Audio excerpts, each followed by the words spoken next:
C'est important de prendre du temps pour soi de nos jours. Alors je t'invite à te faire un petit café et à discuter effets spéciaux avec moi. Je vais te raconter 2-3 anecdotes rigolotes sur les monstres en latex. Et après tout, qu'est-ce que t'as d'autre à foutre avec le confinement?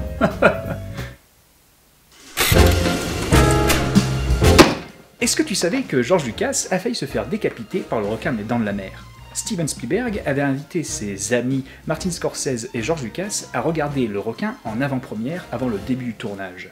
Et il s'avère que George Lucas glissa sa tête dans la mâchoire du requin géant pour regarder ce qui se passait un peu à l'intérieur. Et là, Martin Scorsese et Steven Spielberg se disent « et si on activait le requin ?» Du coup, un coup de manivelle et vlan! Voilà la tête de George Lucas emprisonnée dans la gueule du requin. Pas de panique, après avoir retiré leur ami réalisateur de la célèbre licence Star Wars, les chenapans partirent en courant de peur d'avoir cassé le requin. Et il s'avère que le requin n'a jamais marché après. Coïncidence? Il y a de quoi en perdre la tête!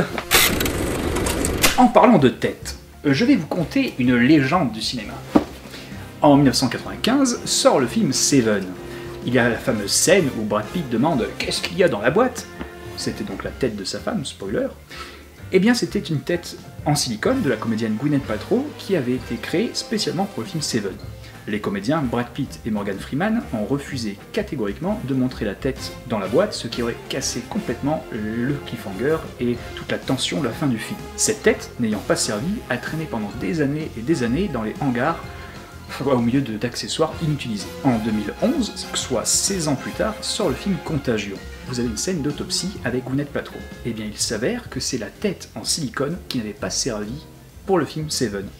Le même accessoire réutilisé des années plus tard. Mais ceci reste une légende. On ne sait pas si c'est vrai ou pas, mais j'aime à croire que c'est vrai.